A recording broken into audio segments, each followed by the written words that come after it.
r/ask Reddit. Serious, people who killed in self-defense. What's your story? This was a very traumatic experience for me. I had recently turned 18, graduated from high school, and started college. My college wasn't in the best part of town, but I ignored the warnings and didn't pay much attention to my surroundings. It was about 11 o'clock at night, and I was walking back to my dorm from a friend's dorm that was across campus. Everything was regular until I started hearing footsteps on the sidewalk behind me. When I looked back, no one was there, but it still put me on edge. I kept walking, but I kept hearing the footsteps. Every time I turned around I couldn't see anyone, and I was starting to get scared. Finally I turned around and saw a man walking further behind me. He was dressed in dark clothes and had strange gait. As soon as I saw him he started running at me, and he was fast. I grabbed my pepper spray from my purse. I was smart enough to carry it on me, and sprayed it directly into his eyes. He yelled, but it didn't stop him for long, so I ran. I knew I could outrun him for a while because I was a state track runner all through high school. I could tell I was getting tired, but I didn't know what else to do. I was on the edge of the campus, and part of nudged right up to a dense forest. That's the part I was on. I couldn't see him, but I could hear his heavy footsteps as he tried to catch up to me. I saw a dead tree that was losing branches left and right. I picked a pretty big one and dragged it to the middle of the sidewalk. Then I took a good sized one that was pretty heavy, but I could still lift it easily. With my branch in hand I hid behind a tree. Soon after I saw him. He was still running fast and coming right up on the branch. Just as I planned, he tripped, and I saw his shocked, sick face as he fell to the ground. I ran out from my tree and started pummeling him over the head with my branch. I saw blood, but I ran off. Once I got at my dorm I took a second to catch my breath, and then I dialed 911. I explained to them what happened as the operator calmed me down and signaled for an ambulance and some police. I learned later that the man died en route to the hospital, but also that he had been mugging and beating young women for ages as they walked alone in the dark. The police knew what he was doing, but they could never figure out his identity. I had to go to therapy for ages, but I'm semi-okay now, and I never walk alone in the dark. You're a hero. Who knows how many other women you have potentially saved with your brave actions. One night I was walking home, pretty late, like 2 AM in the morning. I was 16 at that time and I happened to pass a bar. One drunk old dude said, "Hey, come here and buy me a beer." I started to walk faster and pretend I didn't hear him. Right after that he jumps on my back, trying to choke me, managed to fall hard on my back. He was still piggy riding me. Unfortunately when we fell he hit his head on the curb.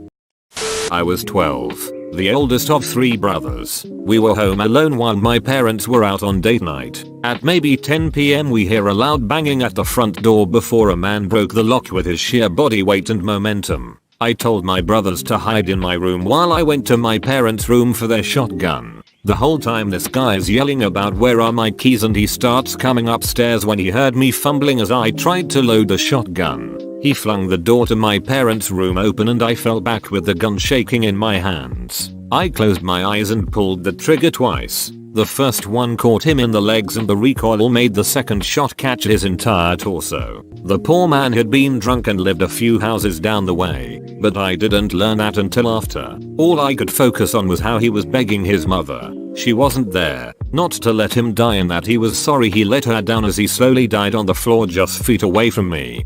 Sorry about this, man. I hope you don't carry the heaviness. Shit dude, you've got to be one of the youngest I've seen here yet. Hope you're okay.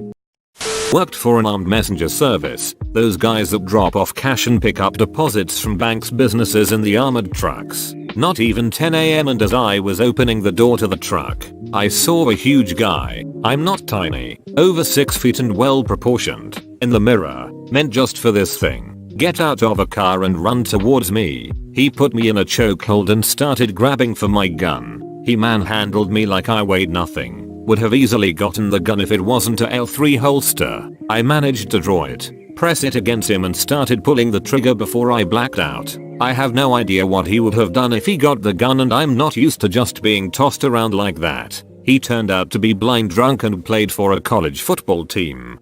Did you stay in that job long after that?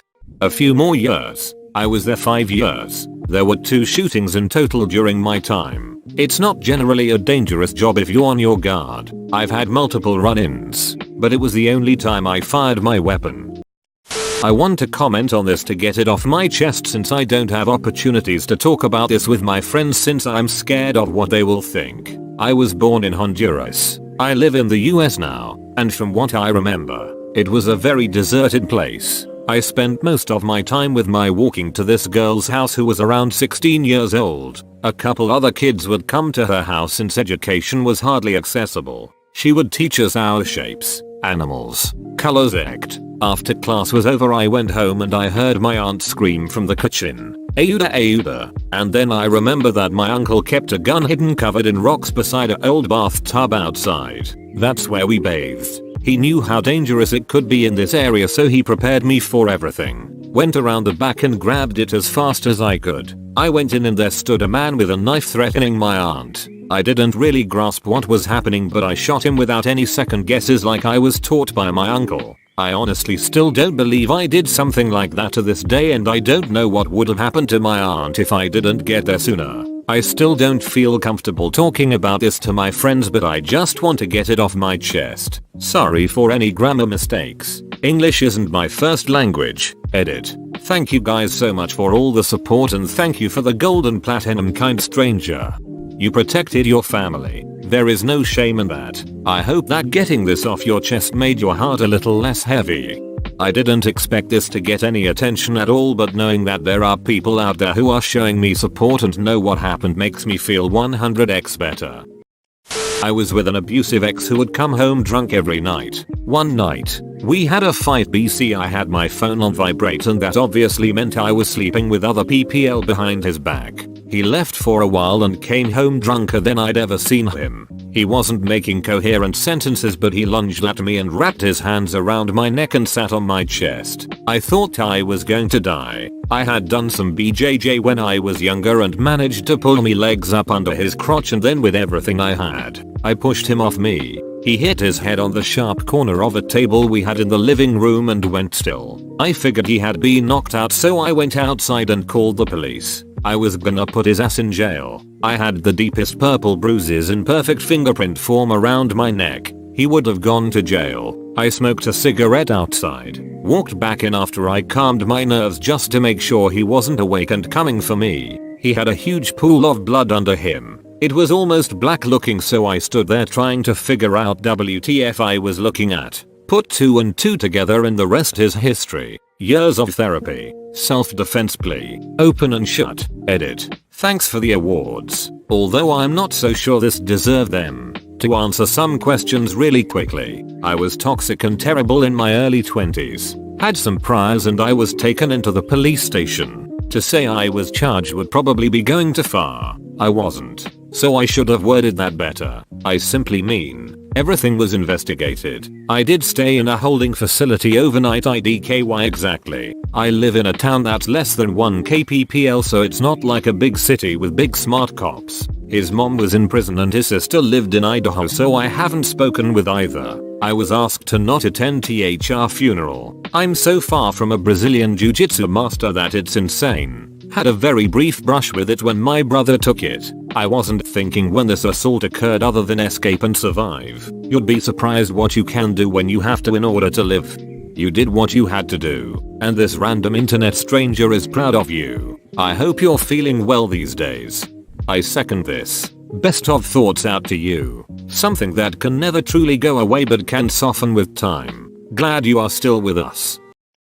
I was back at my home country during a civil war. Some people started going to random villages and draft males and use them as soldiers. They eventually came to our house and took me a 12-year and my brother a 10-year. It was a few hours drive until we eventually reached a checkpoint where we would be stationed. Them being animals, one of the commanders took me and my brother to an abandoned building close to that checkpoint and then took off his gear and was trying to rape my brother. I was scared and in a panic I grabbed a decent sized rock and hit him in the back of the head before he can do anything to my brother. He fell and I got on top of him and smashed his face over and over and over with the rock until it was caved in. Me and my brother then ran from that abandoned spot through some mountains and kept running until we reached a city nearby. We went to a nearby mosque, washed the blood off of us and told the sheikh in that area to help us and that we were from said village. To our luck, he was a decent human being and returned us back to our village. A few years later we moved to the US. My brother killed himself 2 years ago and I am still in school. Neither me or my brother told anyone about what happened in that spot. All they know is that we escaped.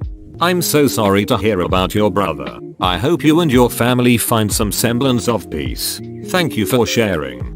We all complain a lot, but I love Reddit for these very human stories and very human responses. This level of mass interaction with people who have wildly different lives than yours would not have been possible pre-internet. Duck.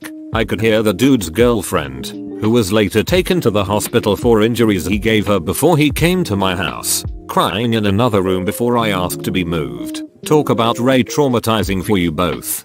Yeah, it was bad. She was crying so hard she would start gagging and screaming that I should have killed her instead. Thankful the officers were awesome and let me move to another room.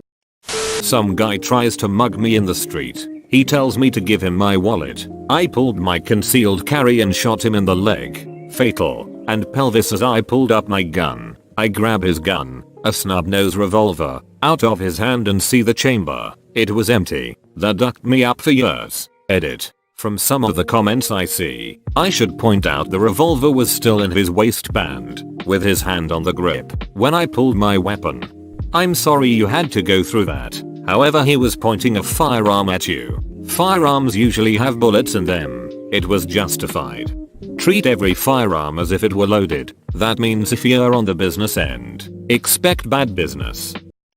Shared this before, but I was staying with my grandfather while my parents were out of state and I woke up to a noise coming from upstairs, main floor. I was in the basement and just knew it wasn't my grandfather. He has hearing damage from Vietnam and it didn't wake him up, but there was banging around and heavy footsteps. I was in the room with the gun cabinet, so I grabbed a shotgun and went to check it out. When I got to the top of the stairs I just saw a guy in the living room going through stuff, so I pressed the safety and said he needed to leave. He turned around and saw my unthreatening, scared as shit 14-year-old self and told me to just go back downstairs and mind my business. So I repeated myself. He turned around and started walking towards me with something in his hand. So I fired. At this point my grandpa is very awake and comes out of his room and just tells me to look away and call the police. Thankfully, due to all the factors of him being a repeat offender, having a weapon, my age, and castle laws, it didn't go any further than the police coming and asking me questions.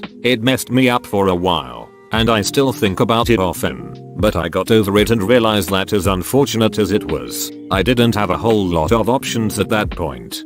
Your grandpa is a good man for telling you to look away. The sight of the man slowly dying would have ducked you up even more. Meanwhile, for the Gramps, that was everyday shit when he was enlisted. I've shared this before, not sure if it was accidental, but while in college in my first apartment, I came home from work at 3 AM. Some dude was in the hallway outside my door, and I had a bad feeling about it. I paused and went to get the mail, hoping he would leave. Nope. I come back and he is waiting at my door. I asked him what was up, and he said he was looking for John. My name is not John, and I lived alone. I asked him to move and let me in my door. He told me to duck off and get John. I slid between him and the door, opened it and he pushed his way in. I pushed him out. He took a swing at me. I swung back, hitting him in the eye, which caused him to fall back and hit his head, out cold, forever. Apparently John was the guy who lived in the apartment before me. The dead guy spent 5 years in jail because of John ratting him out for drugs. Dead guy came to get some revenge, got dead instead. It was accidental. You merely defended yourself, and he just happened to land wrong. You did not mean for him to die, therefore it's not your fault. It took police 90 days to figure that out, despite video cameras in the hallway showing every second of the altercation. The closest my dad ever came to shooting someone was a guy exactly like this. Guy was having a bad episode, thought people were trying to kill him. He came into our yard. Fortunately he was trying to get help to get away from the imaginary bad guys and didn't do anything threatening. The cops came and picked him up. Geez man, Once my dog scared off a crackhead at the door, but if he got in, I can't even imagine how I would deal with that. Bro, you made it to the end, you're a ducking beast. I'll cut you a deal. Smash like and subscribe for more curated content. It's free and that's a great price.